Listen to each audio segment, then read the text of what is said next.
3-game losing streak. That one, it was Palace, Brighton, Southampton, and it was then that the board or whoever came to you and said we would like you to have a new contract. What did that do for you? I mean, I know you spoke about it a year ago. What did that do for you personally, and what do you think it did for the club to be given the confidence at a very low time on the pitch? Well, that process started earlier than that, but it certainly gave me all the right reasons to continue here, because then it's not going to be about a game or two that we have lost. It was more about what we were doing during the season, and that made me obviously a lot of reassurance that I was in the right place with the right people.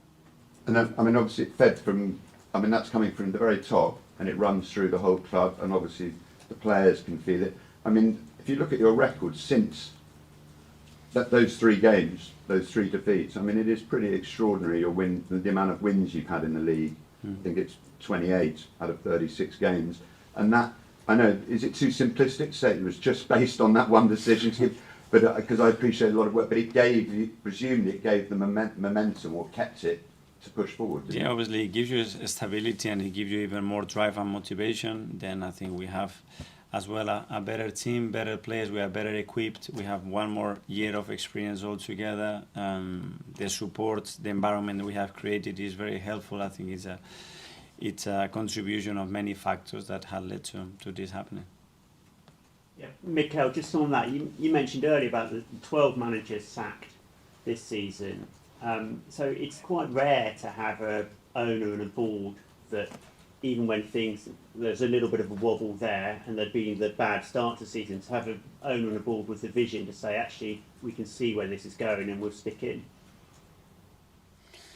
Yes, I think the context is important, guys. We were 2 years with COVID here, with a lot of problems, and with a lot of problems that were coming from a long time. So we cannot isolate something, I think. Can I take your mind back a little bit even further, Mikel, to a game in 1999?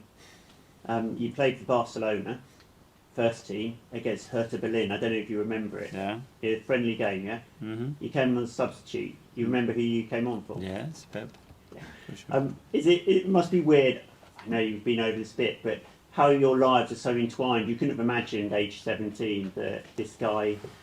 No, I said I had wild dreams, but for sure I could not imagine that one happening. But it's the beautiful thing of this game, of this industry. It had happened as well with very close friends that we were together in Barcelona, then we separate our work and careers, and then we go together in the same city playing for different clubs.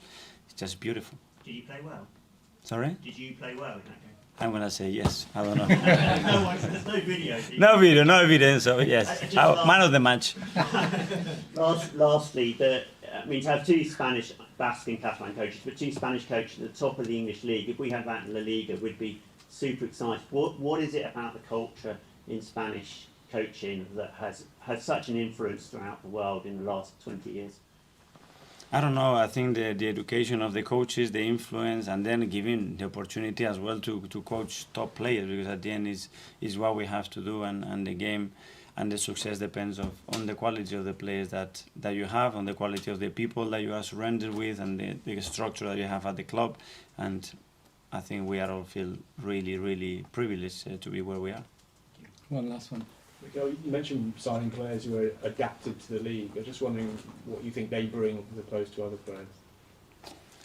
Well, it gives you a stability, because there is a lot of things that are part and very important part of that process that they already done, because they have experienced them, and that facilitates a lot that process, and especially when you have 5, 6, 7 new players, that a few of them are already integrated quickly to the pace, to the demands, and to the understanding that is needed in the league.